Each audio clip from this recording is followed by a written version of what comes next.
The other problem we discovered is that no one's really searching for what we're building. No one was like waking up in the middle of the night being like, oh my God, I wish I didn't have to like email myself stuff or like carry around a thumb drive. That's just like how your computer works. And so it was from that angle, it's like, well, it doesn't matter how many, you can buy all the AdWords in the world, but if no one's searching for what you're making, then you have a problem. And so you have to find other ways of doing that. And so the thing that really worked for us was first make a product that people really love to use. And there's all kinds of things, elements that go into the craftsmanship and all these little thousands of details that we had to sand down and all these things that some of the other companies didn't really get quite right. From an engineering standpoint, good engineering is part of it, good design is part of it, but really it's, one way I think about it is at least, is maximizing the probability that someone shows up at the front door of your store or your website or whatever it is and ends up with a solved problem. And that's why things like Craigslist, started in the 90s, doesn't appear to have been updated since the 90s, still by far the most successful website or most successful business of its kind, because you show up at Craigslist.org and you leave with your concert tickets or your casual encounter or whatever you're looking for.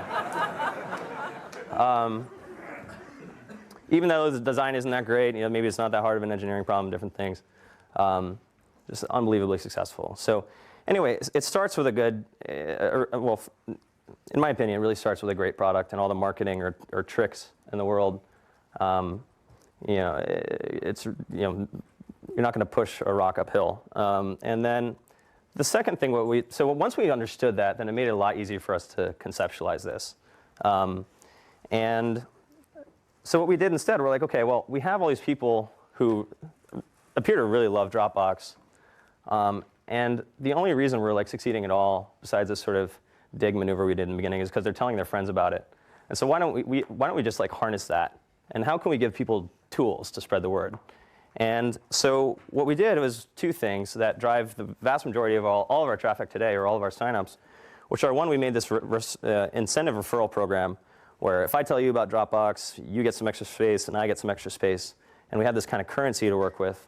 And people were just doing that kind of for its own sake, where people weren't even using the extra space. They were just referring their friends because they're like, it's like points, right? It's this whole, what we'd now call kind of a gamification mechanic, even though we didn't, I don't know if that word had been around back then, but that's what it happened to be. And then the other thing was we created this idea of shared folders where, if I'm working on a project at work or I want to share these photos with my family, then all these users, or just by using the product, you get brought into the fold. And there's this whole, now there's this whole body of art and science on how to do that and how consumer internet companies grow and how viral growth works. But anyway, these things were instrumental to how we got started.